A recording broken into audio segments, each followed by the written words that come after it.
Welcome to my channel.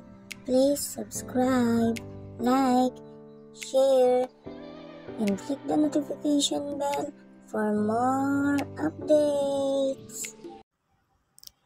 Ito na ang aking daydream. Ayan, tingnan nyo. Ano siya, namanat siya. Or hindi naman siya siguro dehydrated kasi dinidiligan ko naman siya. Ayan yung itsura niya. O, kulubot na yung kanyang lower. Then, ayan, pansin nyo. Kulubot na siya. Tapos, yung color niya is hindi na din ayos. Tapos, tingnan nyo, meron siyang mga babies o pups. Ayan, meron pa siyang mga babies. Ayan. Sana is maging okay ito. Kasi medyo pricey ang daydream. Lalo na nung unang labas pa lang ito. Sobrang pricey. Then, ngayon, meron ng hybrid na daydream. May variegated na daydream. Ayan, tingnan nyo, yung pinaka-lower niya is basa pa kasi diniligan ko nga din siya.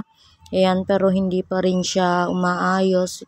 Kulubot pa rin. Then, ala siyang new roots. Sobrang tagal na nito sa akin, 4 months. Kasabay niya yung mga astrophytum ko.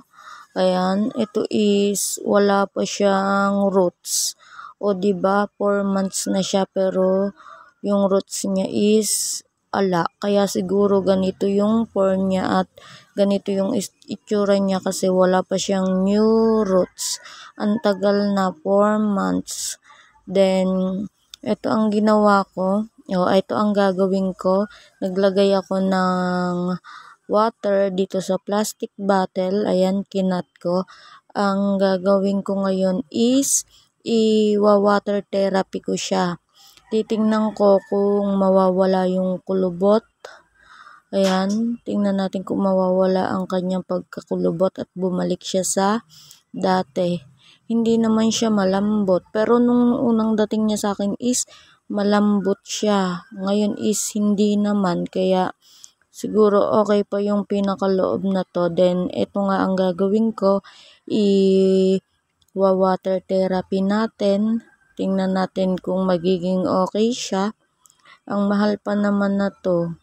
Then, ayan lang yung nangyari sa kanya. Kaya, itry natin siyang i-survive. Ayan. Tingnan nyo yung pinakailalim niya. Kulubot na kulubot na, no? Ayan ang itsura niya. Wala talaga siyang roots. Then, ayan, ganito lang. Ilalagay ko lang siya dito. Yung roots niya, yung old roots niya is nakasasayad dun sa water. Ayan, para makakuha siya ng water. Then, i-update ko kayo kung magiging okay ba siya or hindi sa aking ginawa or sa aking experiment. Ayan. Ayan, ganyan lang ang aking gagawin. Then, sana is maging okay siya. Ayan. Ayan ang aking ginawa. Kumuha lang ako ng plastic bottle. Ayan guys, i-update ko na lang kayo once na maging okay or hindi maging success itong ating ginawa. Thank you for watching. God bless us all. Bye!